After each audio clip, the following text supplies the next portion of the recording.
Well, good morning. So there's a lot happening now, isn't there? So things are intensifying. How many people here are or may be without power? Yeah, some of you, yeah. We have locally a lot happening, of course, nationally, internationally.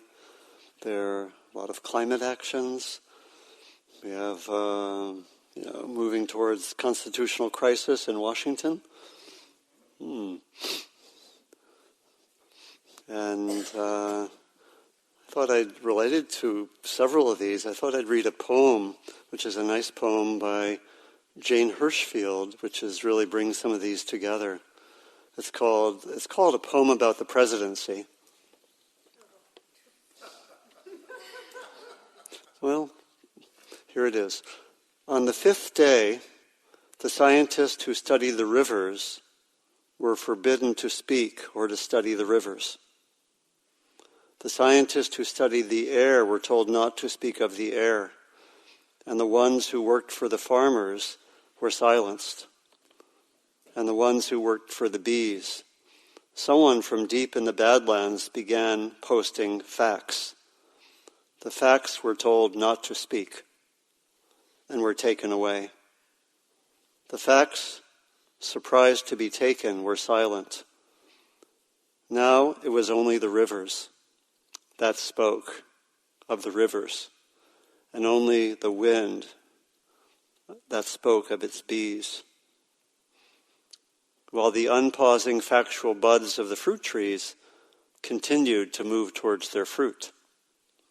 The silence spoke loudly of silence, and the rivers kept speaking of rivers, of boulders and air. Bound to gravity, earless and tongueless, the untested rivers kept speaking. Bus drivers, shell shockers, code writers, machinists, accountants, lab techs, cellists kept speaking. They spoke the fifth day of silence. That was Jane Hirschfield.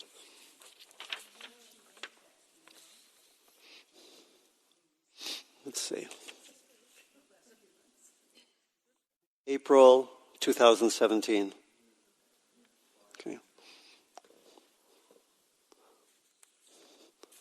So I was inspired, I have been inspired by the fact that today is Yom Kippur. In the Jewish tradition, it's the most sacred day. It's the beginning of a new year. I know at least some of you here are celebrating Yom Kippur, fasting. And I wanted to use the occasion to look at the themes of making new beginnings and having a sense of directions that call us. There really probably are these two natural times when we may have a sense of a new year developing. One of them is, as we know, in January or at the end of December, which comes after the winter solstice, and it's really about the return of the light. That's a natural time for a sense of a new year, a new beginning, and we often have gatherings which are devoted to cultivating that sense of new beginnings, resolutions, and so forth. And so, but the time of September and October is also a very natural time for new beginnings. It's really, in more agricultural places, it's the period after the harvest. And there's a time when things are a little more fallow. So probably, if we were listening to the earth, we could have a sense of a new year at both times. That there's something that calls for looking at the next cycle. So I think the sense of the new year at this time in September and October is connected very much with the earth. in the Jewish tradition, Yom Kippur is the holiest day of the year. It's said that the veils separating human beings and the sacred are thinner today. So it can be a good day to come to Spirit Rock. Further thin out those veils, right? And it's a very special day. My father died on Yom Kippur a number of years ago. And so it's always had a powerful meaning to point towards that sense of opening, of beginning again.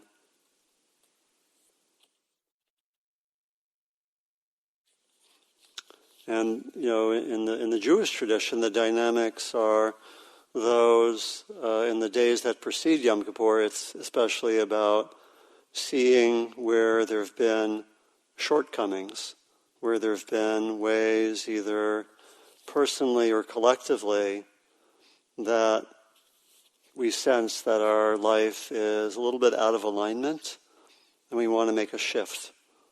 And that leads up to Yom Kippur, where there's a possibility of also letting go as a part of that process of realignment. Right? So I want to touch on those themes, which are really, in Buddhist tradition and in other traditions, those are themes which, in some ways, we are encouraged to work with every day, right? And to have a sense of being able to continually make a new beginning. That sense of being more in the present moment, of seeing what is constraining from the past and seeing what we need to let go of, but sometimes it's maybe that letting go of something from the past may be premature, so sometimes we need to address what remains from the past. So both can be there. I think in so many traditions there can be a sense of no matter what's happened, we make a new beginning. No matter how we're feeling a little sad or depressed or something's difficult, can we make a new beginning? We've had injustice in our lives. We've had something that's been really, really hard. What would a new beginning mean? There's a powerful example that I heard from, some of you know, the teacher and activist Cornel West. And he was talking about the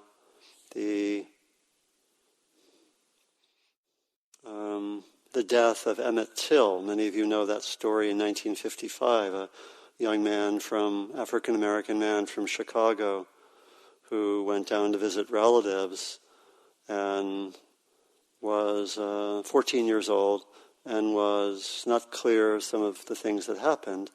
There's some controversy, but basically he was abducted and murdered, and body was thrown into the river. And his mother brought back his body and kept an open casket at a church in Chicago and had people come see. I think his head was 5 times his normal size.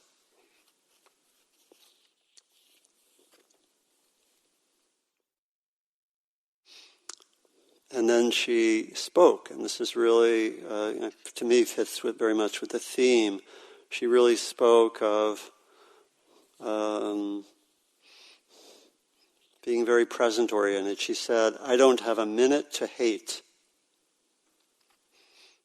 I'll pursue justice for the rest of my life."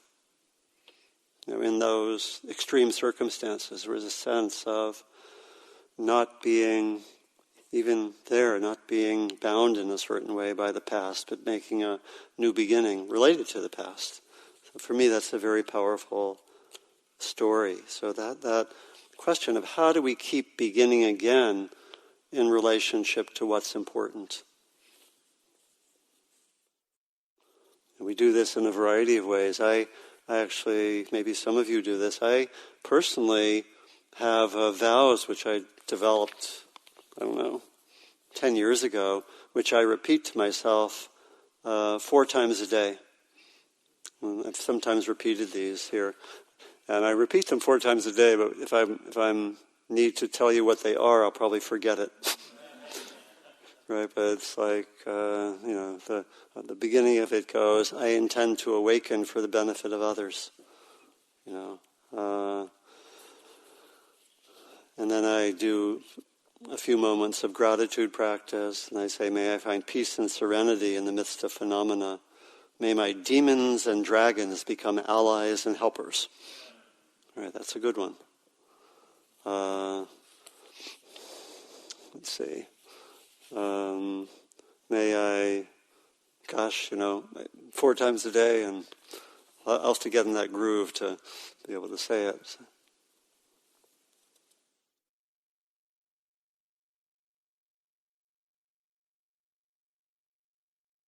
May I penetrate ever more deeply into emptiness. May I be filled more and more with compassion, with luminosity, and it goes on like that.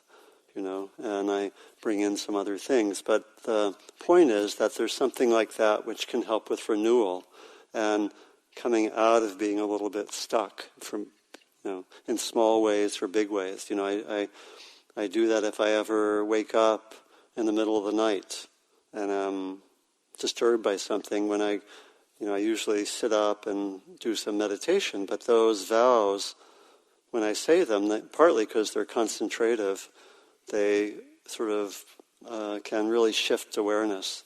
So how do we find ways to get unstuck, to keep coming back to the present, not to be bound by the past, right? How do we do that? What are our personal ways of doing that? What are our group ways or collective ways? And again, there are many, many ways to come unstuck. Talking with friends, doing something physical can often be really helpful. If I ever have long meetings, I regularly do swimming right after the meetings for an hour. Something physical can really help the energy get unstuck. You could do qigong or yoga or something. This is the Buddha. Do not pursue the past. Do not lose yourself in the future. The past no longer is. The future has not yet come. Looking deeply at life as it is in the very here and now, the practitioner dwells in stability and freedom. That beginning again continually. I just heard a wonderful story from Marty, which she gave me the permission to repeat. Her mom is 101, and she sometimes in the middle of talking or a sentence, she doesn't always remember where she just was, but she's can very easily just make a comment that just sort of helps her come back to present, saying, what was it? Oh well.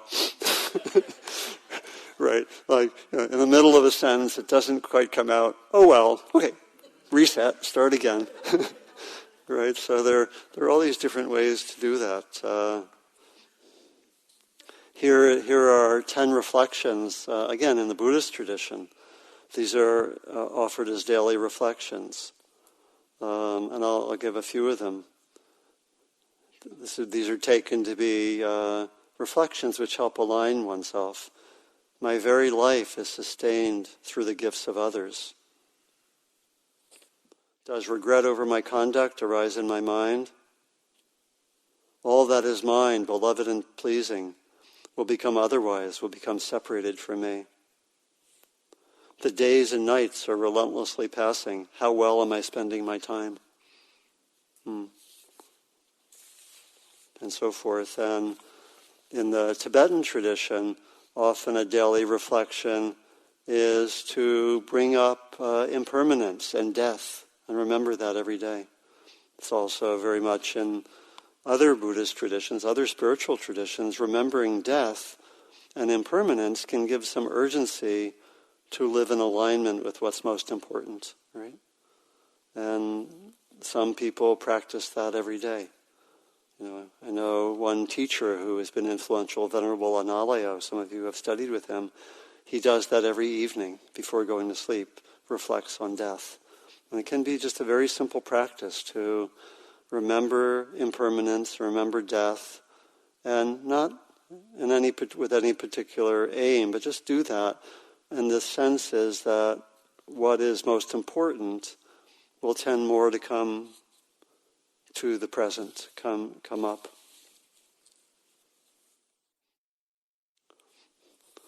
And so, in the spirit of Yom Kippur, there is a very directed set of questions about where am I out of alignment? And if you want to, you can use the paper for this, or you can just reflect without writing. Where am I out of alignment with my deeper aspirations?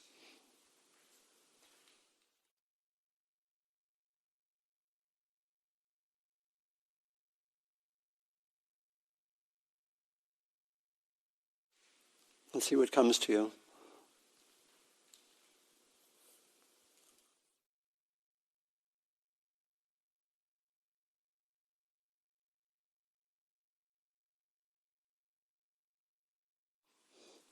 And more specifically, am I out of alignment with how I use my time?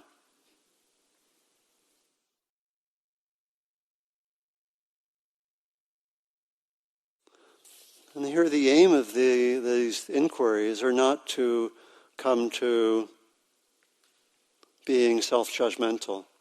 And we want to make that distinction, which we often make here, between being self-judgmental and discerning what's true.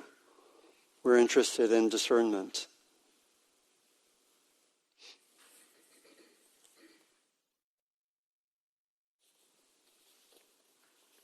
Am I out of alignment with how I use my time?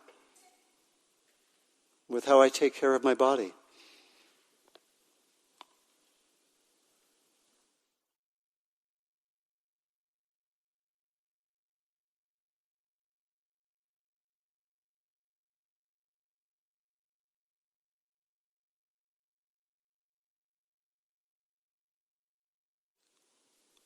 With my heart?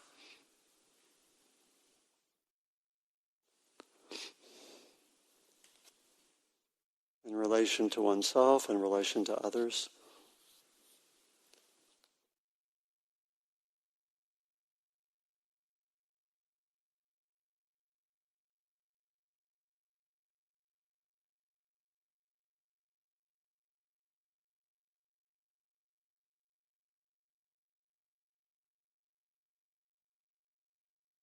Am I out of alignment in relation to my work in the world? Whatever that is, whatever stage of life one's at.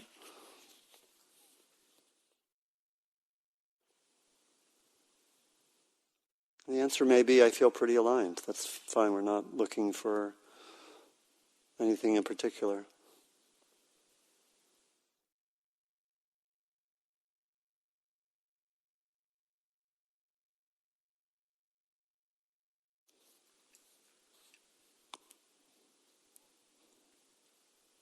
Am I out of alignment in my relationships? My close relationships, partner, friends, parents, children, perhaps grandchildren,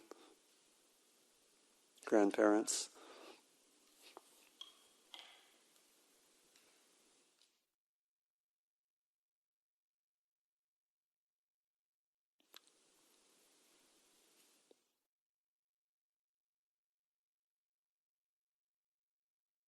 Again, that spirit of just seeing without being judgmental.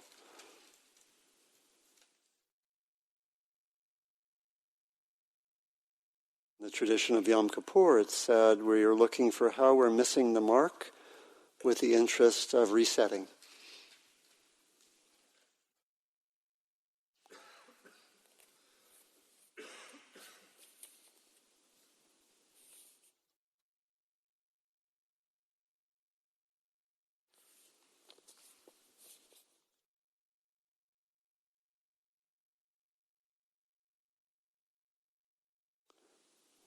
Am I too outwardly preoccupied so I don't attend enough to my own dreams, my own aspirations?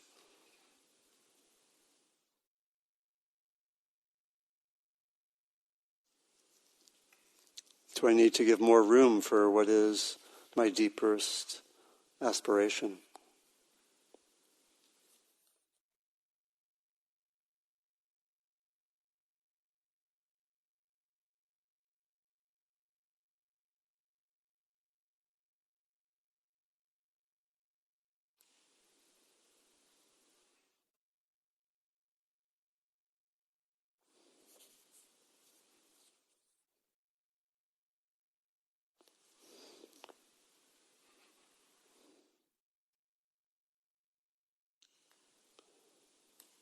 And then, am I out of alignment in terms of my efforts to address the collective issues of our society, culture, world?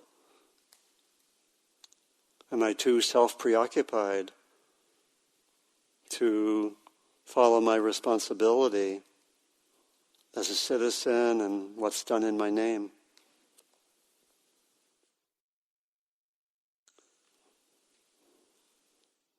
The teacher and writer Abraham Joshua Heschel once said, "Few are guilty, but all are responsible." Few are guilty, but all are responsible. Do I need to attend more to those responsibilities? Have I not given sufficient energy to helping to heal from economic inequality?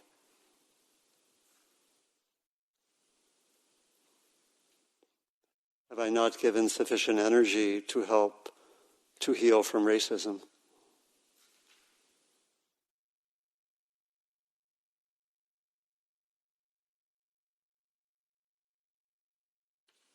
Seeing what calls each of us.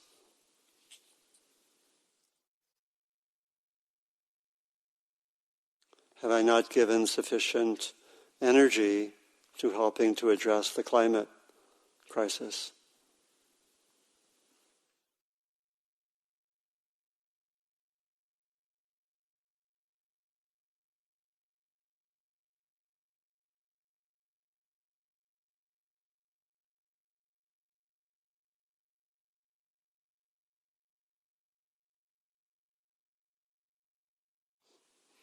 Have I not given sufficient energy to helping address the plight of refugees?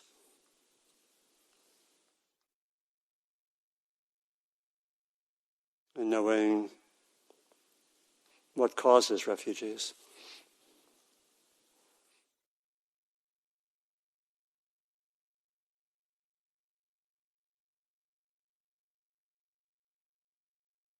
Just to take a few more moments to reflect, where am I out of alignment in ways that when you reflect, you might want to especially make one or two adjustments. You might say, oh gosh, I'm kind of out of alignment with a lot of these. Where we'll be going with it is not to say, okay, not another to-do list, but really to see the one or two that call you.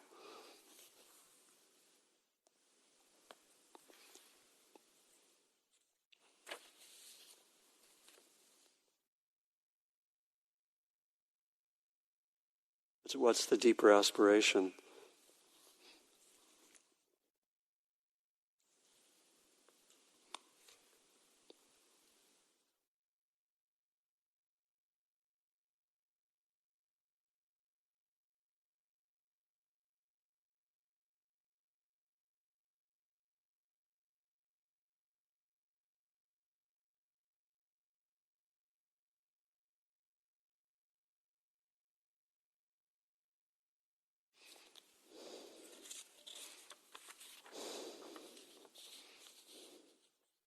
How am I called to deepen in my own spiritual practice?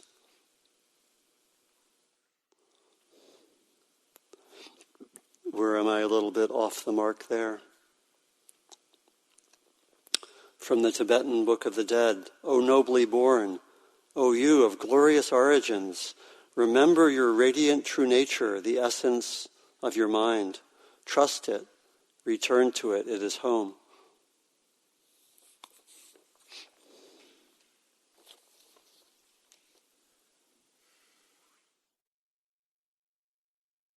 I believe maybe the strongest response to our current issues is to both deepen the inner spiritual practice, but also attend outwardly.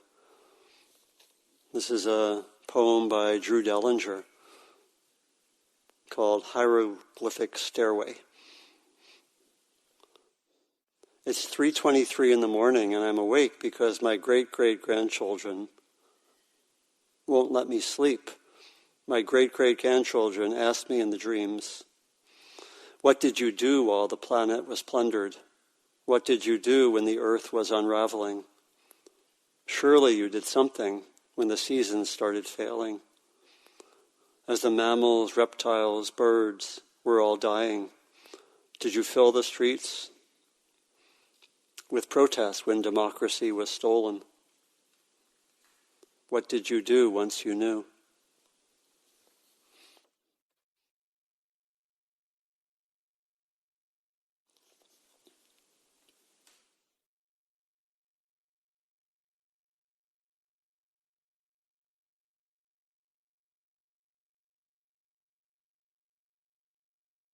So there's the capacity to find ways to begin again in small ways and large ways. And here we're emphasizing both the small ways, just on a daily basis. Oh well, right? Oh well, that didn't quite go like I wanted it. Oh, I could knock myself around a little bit. Oh well. Right, or just that sense of how do you have a new beginning? Maybe it's your version of something like my vows. But then there's also the cyclical setting a new course, or setting a little bit different course that I'm also encouraging here. And really has, I think, three main steps. The one that we've started with here is seeing where we may be off the mark.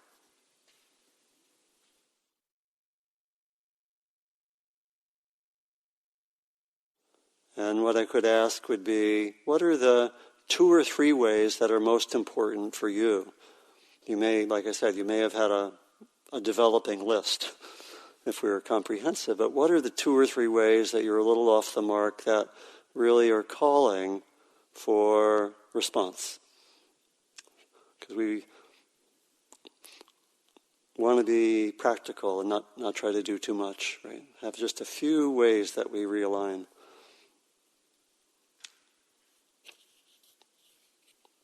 And then the second step is that of asking, is there anything that I need to let go of from the past? Maybe some grudge, some resentment, some reactivity. Is there something that's there that's taking a lot of my awareness? Again, maybe some unresolved difficulty with someone close to you.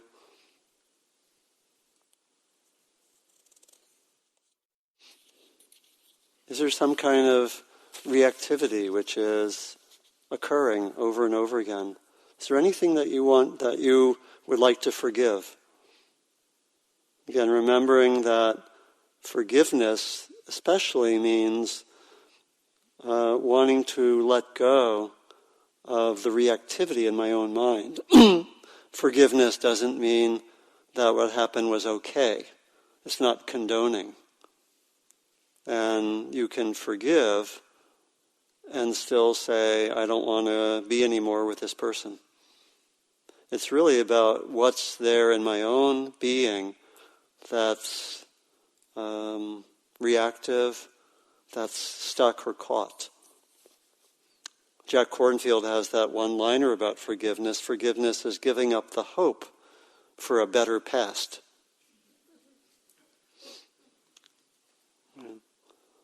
So is there something where I'm stuck, reactive, could be in relation to oneself, in relation to others, could be in relation to the world in some way?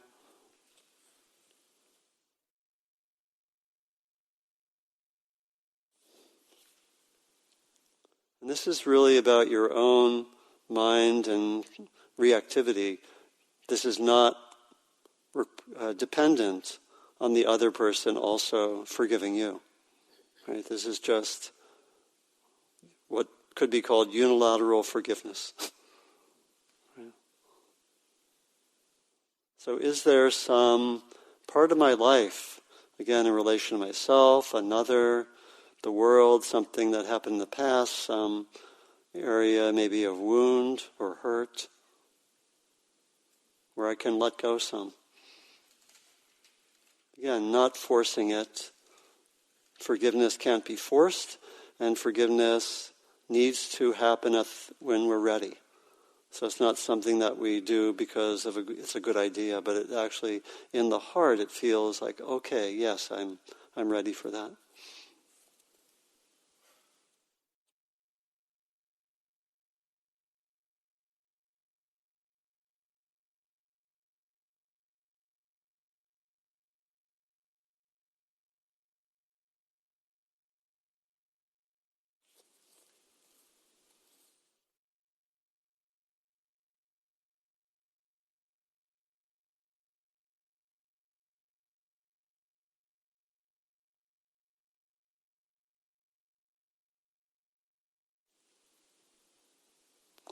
Sometimes forgiveness is helped by the repetition of phrases. Many of you know these. We think we've sometimes used these, very much like the phrases of loving kindness. We could say, these are phrases I've developed, but they're common ones that you may recognize in other forms. In any way that I have harmed you, knowingly or unknowingly, by thought, word, or action, I ask for your forgiveness as much as is possible in this moment. In any way that I have been harmed by you, knowingly or unknowingly, by thought, word, or action, I offer you forgiveness as much as is possible in this moment. In any way that I have harmed myself, knowingly or unknowingly, by thought, word, or action, I offer myself forgiveness as much as is possible in this moment.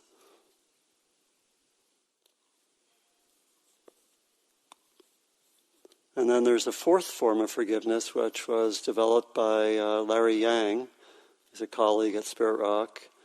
And Larry basically said we also need to forgive the reality of the suffering that's been present, whether in my own life or even in the world. Larry expressed it sometimes as forgiving the first noble truth. I don't know if it needs forgiveness, but first noble truth in Buddhism is that there is suffering. And Larry said we need to forgive it. I express it like this. In any way that I've been unable to be with and respond skillfully to the pain and suffering of our world, my own pain and that of others, may I come to accept pain, suffering, confusion, and ignorance to be part of the journey, my own journey and the journey of others. I offer forgiveness for the way that things are and have been as much as is possible in this moment.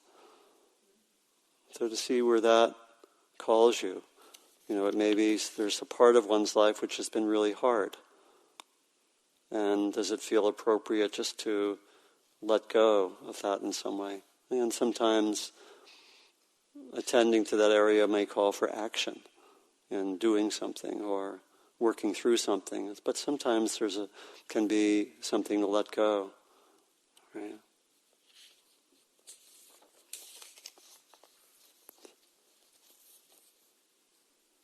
So again, just staying with the area where it seems that there can be a letting go. Not forced, but ready to come from your heart.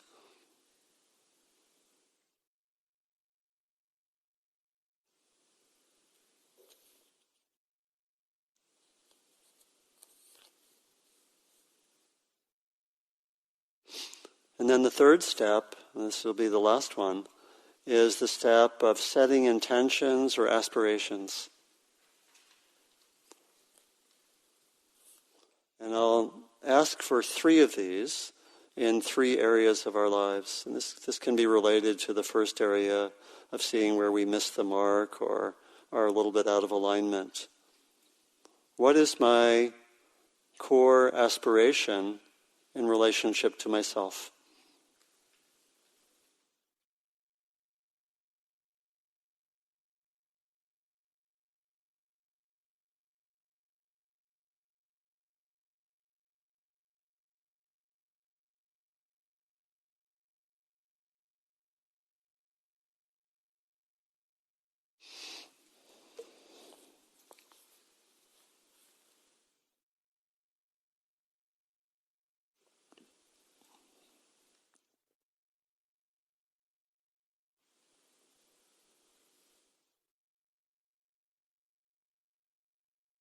And secondly, what is my core aspiration for the next period of time in terms of my relationships?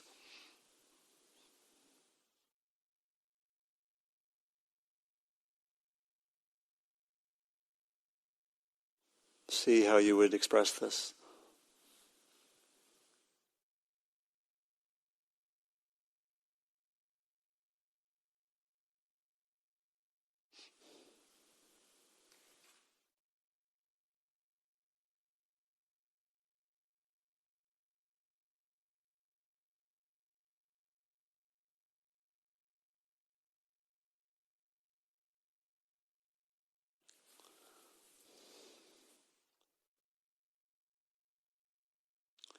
And then thirdly, what is my most important aspiration in relation to the larger world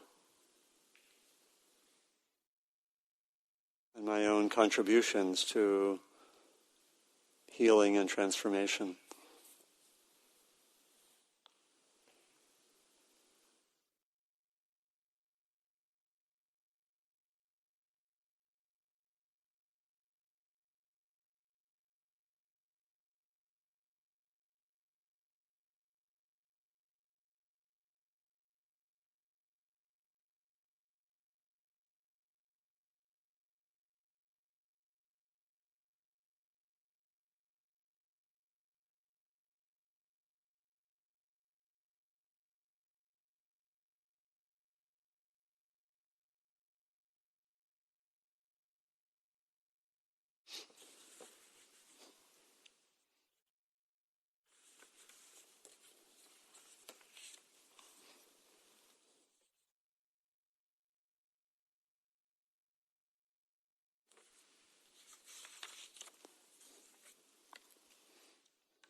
And I'd like to ask you, if you wish, to turn to another person, maybe next to you, and if you wish, it's not required, share your 3 aspirations. Sharing aspirations has potential to make them more powerful. So if you want your aspirations to be more powerful, consider talking to your neighbor about them. But you don't need to. If it would be better just to stay with them silently, that's fine too. So turn to the person next to you and just take about 2-3 minutes to share your aspirations with the other. And then we'll come back together.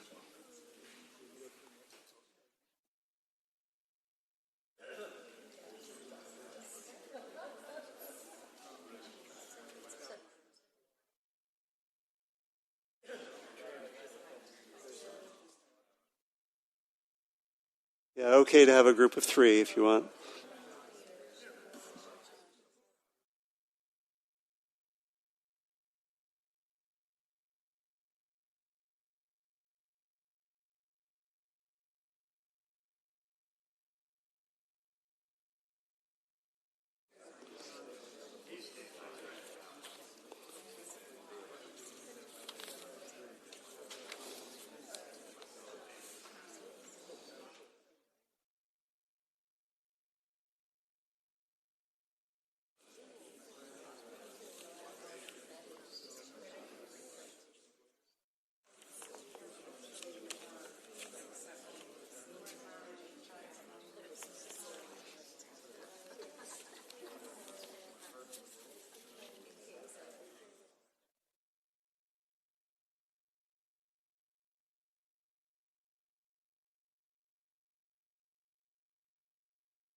Take about another minute and a half or so. Make sure you've had a chance for everyone to speak.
So finish up and thank your partner, whatever way you'd like, partner or partners. And we'll come back to the whole group.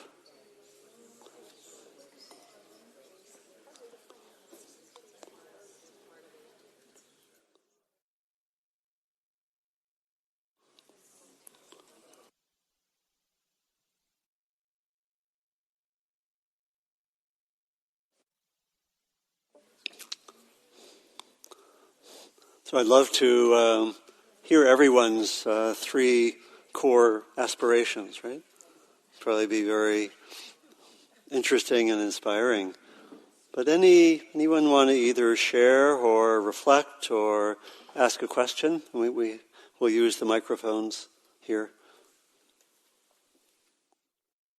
So it's just this really pointing to this value of periodically taking a break and realigning one's core intentions, seeing where one's stuck, and we need space to do that often.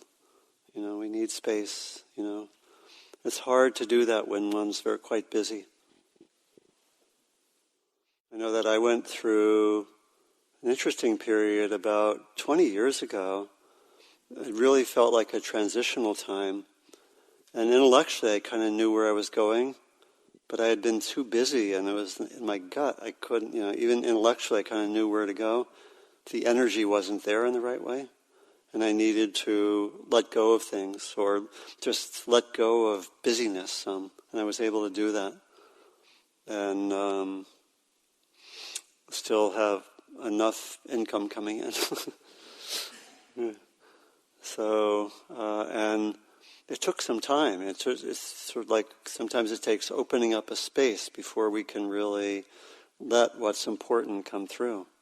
And for me, in that instance, it really did. But it took like a number of months, and actually I think I did 2 months on retreat, right? And it took that. I'm thinking also, some of you know the story of Gandhi when, I think it was 1929 or 1930, and the Indian independence movement was at a crossroads. And Gandhi didn't know what to do, people didn't know what to do. There were more people saying nonviolence hasn't worked, let's be violent. I mean, not quite like saying it like that, but more or less. And Gandhi went into seclusion and went back to his home community, and he sat on his porch and watched the river for weeks. And people were getting very critical of him. Hey, you're Gandhi, you're supposed to know what to do, right? But he just sat there and he said, the answer will come. And he sat there, and I think it was 6 weeks into it, just sitting, doing nothing. And he said, now I know. We will march to the sea, and we will make salt from the salt water. And that was the beginning of a major nonviolent campaign, because at that time, believe it or not, the British said, we are the only ones in India who can make salt.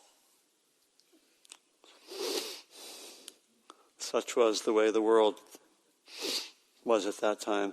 And it was forbidden for people in India to go to their own ocean, so to speak, and make salt. So it was a civil disobedience campaign. It brought out tremendous brutality from the British, and is often seen as a turning point in the Indian independence movement. It came out of him not knowing what to do and listening.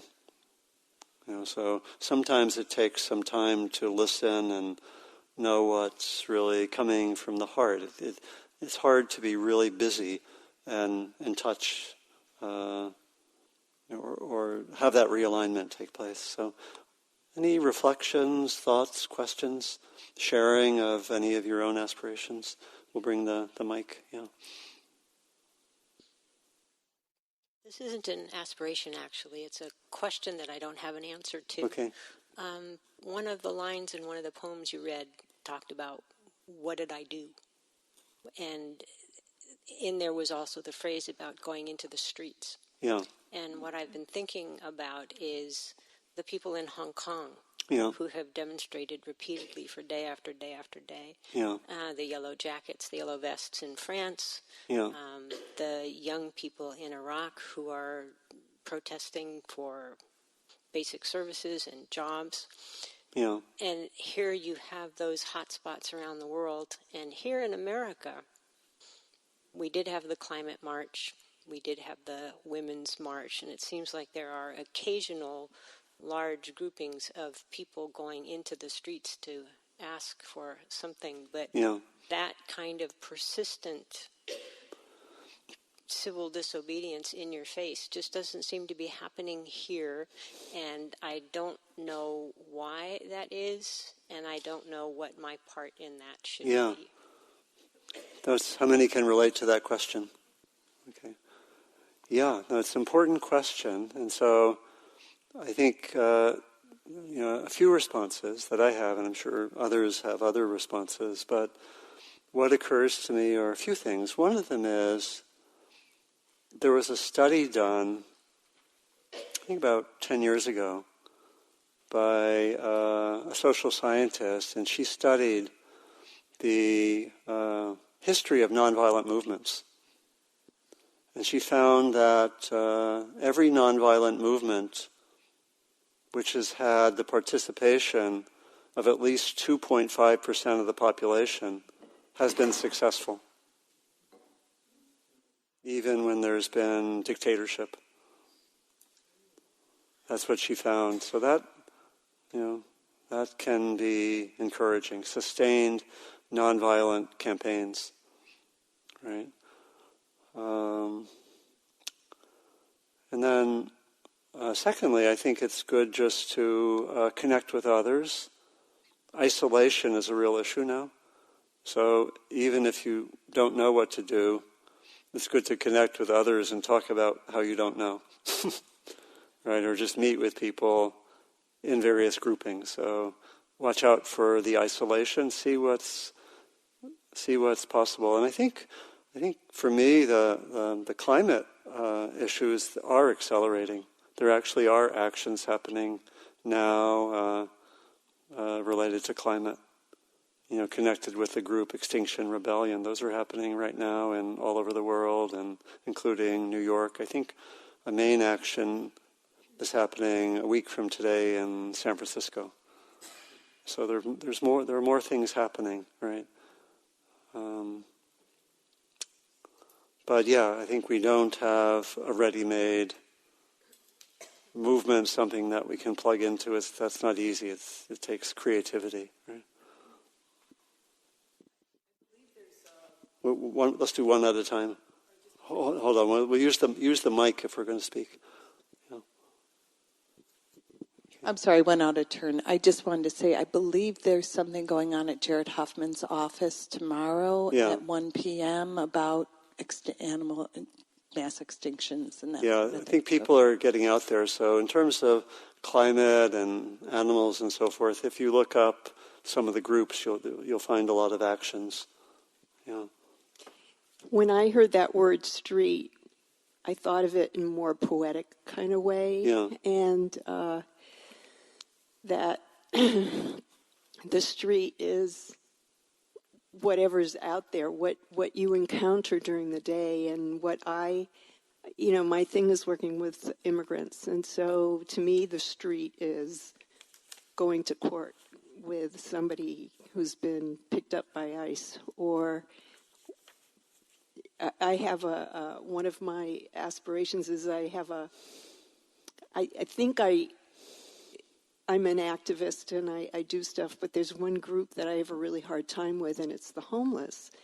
And I think about that and what that is about. And when I think of street, I think of the homeless. And so I think the definition of street is a lot bigger than just demonstrations, and it's what you can encounter much more often than waiting for an organized event. And it produces the same thing. I was thinking of The Sounds of Silence, the song. The words of the prophets are written on the subway walls and tenement halls. And that's what I think of as the streets. Yeah, great. I think it's very, very helpful. Thank you. Yeah, I think street is a metaphor. It means, I guess, to be engaged where you are. Yeah. Please. Yeah. I also thought of the homeless when it comes to the street, but my thought was, in many ways, so many of them are opting out, and the question of choice we could go into, and that would take a long time. But I do think in that poem and in thinking about how we're responding, we're seeing a lot of people who, with whatever level of choice or not choice, depending on how you think about that, are opting out, whether it's living on the street and not living in the way that we're told to be living by society, or also when it comes to drug use, when it comes to suicide, like all these numbers are shooting up, and it feels related to me. I struggled with the third question around how we think about our role in the larger scheme of what's happening. And while I didn't get to a profound insight that I want to take away, the thing that struck me is, if anyone's been to the 9/11 Memorial in New York, there's a big wall, and it has a little piece of blue for each color that the sky was on 9/11. And there's a Virgil quote that says, "Nothing shall erase you from the memory of history." And I think with the social collapse that we're starting to see and the environmental collapse that we're starting to get wind of, there's this thought to me of, we are in that time in history, and nothing will erase the memory of this time. And so where do we stand as that is happening? Yeah, thank you, Sarah. One reflection I have, I think one of the challenges, it can be a challenge personally, relationally, but also maybe more in thinking about, quote, the world, is that it's very important in terms of next steps and aspirations that we not have what we're intending be, quote unquote, too big. So for example, I'm thinking of a person I worked with who said, I really want to have a certain amount of my energy go into helping, and this person had a pretty clear sense of what the issue was, so it's like, choose one area, choose one issue. And then it was a question of how much time do I want to devote? And what it came to was like, okay, I want to devote 5 hours a week to this particular concern, okay? And so this was a lot of movement already. I'm clear about where I want to contribute. I'm clear about the time, and then there has to be a little bit of research. What groups can I be part of, right? Something like that. And then you just, you find where you can work and you put in your time. I think that reflection was very, very helpful because it makes it very concrete. I think paralysis or thinking it's too much or not knowing what to do is a real danger at this time. So how to make it very practical? It's related to also to changes more internally. I work a lot with people one-on-one, and people are always saying, okay, here's the change I'm going to make, and it's always, can it be practical? And can it be something that's doable? And can one really know what to do? So, okay, I want to, here's what to do for this week. I want to, a very common thing is, get off electronics by 9:30 p.m. Anyone struggle with that one? Okay, some of you. So, so what I typically, when I work with people, we make these personal guidelines, but we say, don't agree to do this indefinitely. Agree to do this for the next week only, just for 7 days. Make that commitment, or it's maybe meditating every day or whatever, right? And so we want to make whatever we're aspiring towards, we want to make it bite-sized. This is in accordance with the research on how you change patterns or habits in one's life. You want to make it bite-sized, doable, not too much. And so you can, if you need to rephrase your 3 aspirations, go ahead in that way. So please, maybe 1 or 2 more, and then we'll finish up.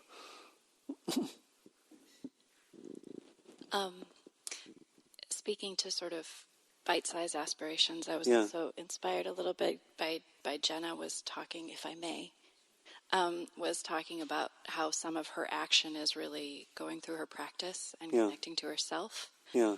And that also tied, I want to really echo what you're saying around the idea of homelessness. It's, I lived in Oakland for a really long time. There's a lot of pain and difficulty around it. And one thing I realized that helped me a lot was being conscious of my language, that homelessness is a real problem. People not having access to housing, not being able to afford it.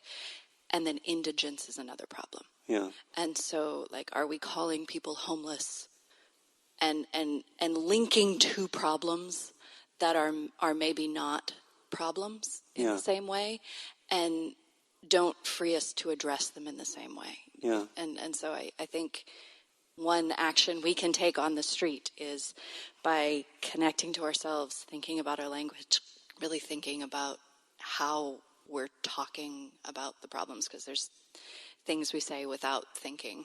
Yeah, thank you. Language, very helpful. History is pretty important too. I'm influenced by Cornel West. He says, it's very helpful to bring in history, although it's quite un-American. Right, to really know the history. There's a history around immigration and refugees, right? There's a history there. There's a history around what we call homelessness, right? There's a history that goes back 30, 40 plus years, right? And generally people look at these somewhat in a vacuum, right? And so that's important too. Okay. I think I want to end with 2 things. Remember, we had these 3 steps. One is seeing where we're out of alignment. Secondly, seeing where there's something we want to let go of, some reactivity or grudge or whatever. And thirdly, the 3 aspirations that can give some alignment. And so I want to invite everyone just to kind of whisper right now your 3 aspirations, okay, at the same time. Okay, 1, okay, I'm serious. 1, I'm going to do it too. I have to turn down the mic maybe. Okay, 1, 2, 3. Whisper. Okay. Come on. Okay.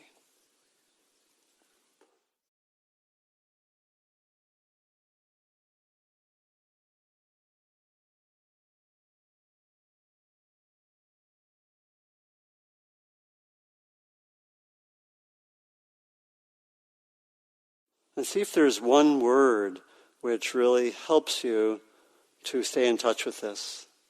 One word.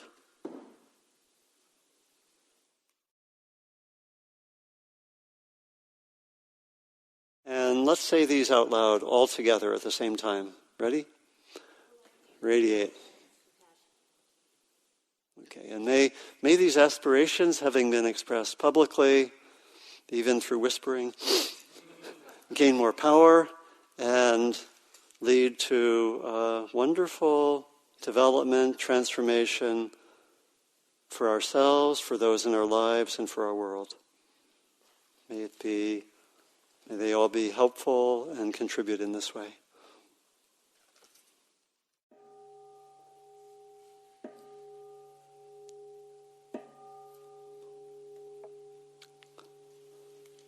So thank you, and part 2 is the rest of your lives. Thank you. Thank you for listening. To learn how you can support the teachers and Dharma Seed, please visit dharmaseed.org/donate.